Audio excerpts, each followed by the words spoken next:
Good morning, everyone. It is an honor and a privilege to be here. I want to begin by acknowledging that being here is not the result of my work alone, but is as much the result of the work and support of my family, friends, and community. My journey coming here to Canada is like many immigrant women that came before me. My mother came to Canada as a foreigner, seeking to create access to a better life for her family. This took unwavering dedication, sacrifice, and resilience in her having to leave her children behind. It took the nurturing and sacrifice of her sisters and brothers in providing support and care for us back in Jamaica. I took the unwavering encouragement I received from my community in Jamaica and mirrored it in the communities I became a part of here in Toronto.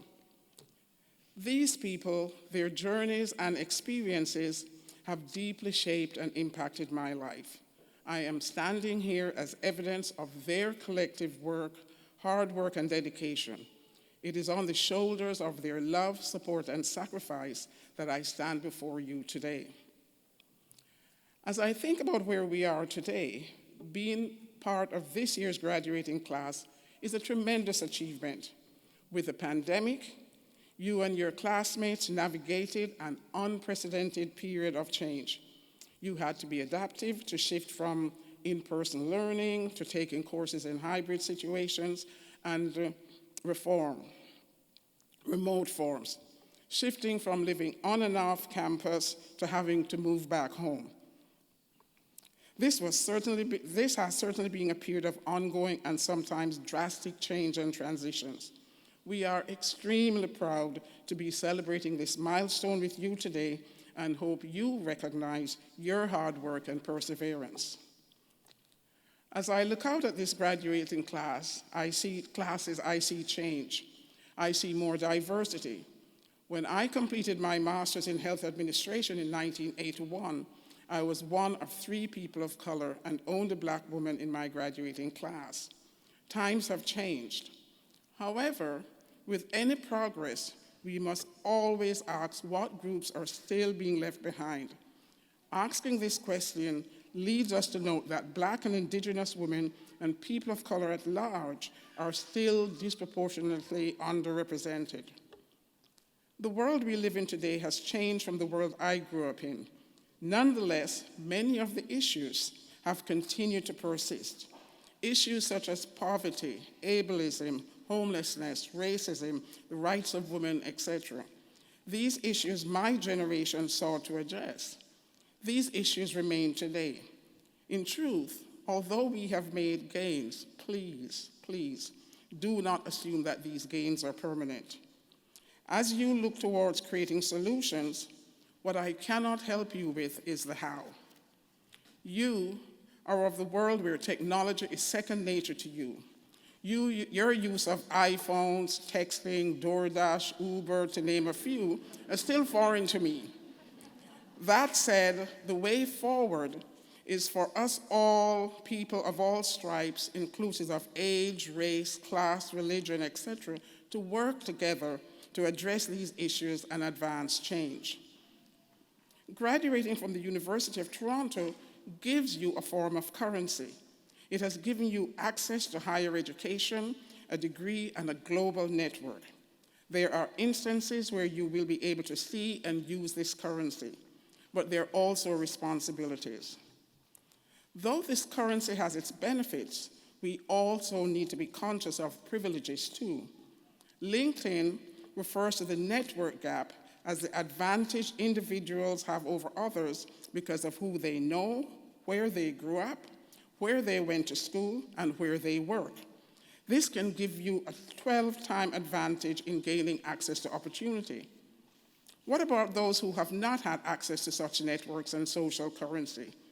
I ask you to think about all the bright peers and friends you have met, whether it be through school, temple, church, synagogue, mosque, who did not have this type of network. How did they fare?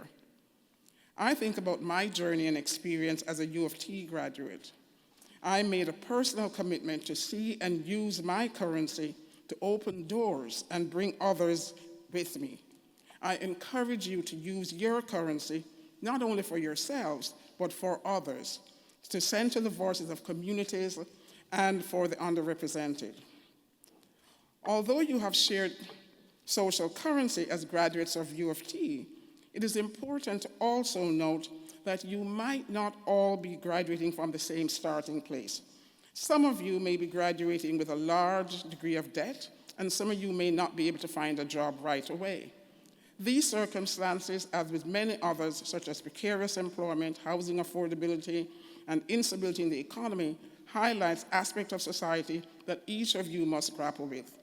And unfortunately, life, and particularly work, can often feel unfair. There is a culture that has emerged over time that where you work becomes a place of self-actualization.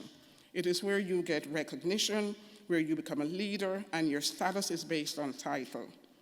I am here to say to each and every one of you graduates that you must define this for yourself. My own leadership development did not solely occur through my place of paid work. I developed it through my volunteer work, community organizing, and getting involved in issues and topics that I wanted to work with others on to be a catalyst for change. I do want to remind you that leadership is not defined by a title. I encourage you to define this for yourself. Do not buy into the notion that workplace is where you must receive all things. You can find fulfillment, joy, and purpose outside the workplace. There are leaders who are everyday people and contributing to causes they feel passionate about in a meaningful way. They're doing this by working together as opposed to in isolation. We saw many examples of this during the pandemic, where solutions co-created with communities had a groundswell of impact compared to solutions graduated from a top-down approach. As you look ahead and enter your respective careers and journeys, I encourage you to always remember the importance and value of true collaborative partnership with communities. Partnerships underpinned by anti-oppression and rejects exploitative exchange. True partnership where shared value is created and outputs are shared among all those who contributed. As I close, one of the skills I have developed over the years that people who know me well joke about is my ability to get people to do work. I cannot leave here without giving you a call to action. The work I ask you to do is to make a personal commitment to inclusive spaces. You may be wondering, Camille, what does this mean? In its simplest form, I ask you to have a personal commitment to inclusive space by keeping the air around you free of discrimination. On a personal level, this means you will not accept things such as homophobia, sexism, ageism, ableism, and all the other isms in your presence or your earshot. This may sound easy. However, these types of personal commitments are often more challenging to uphold. A personal commitment means you will not let things fly under the radar, but will be open to having difficult conversations with family, friends, colleagues to uphold inclusion for all. This will be hard, but it will make things better now and for future generations that will come. Remember, the currency you are now or older of does not come without responsibility or accountability. Find what you are passionate about and be the champion you are all ready to be. I have faith in you. You can do this. You survived graduating during a global pandemic after all. You've got it. Thank you.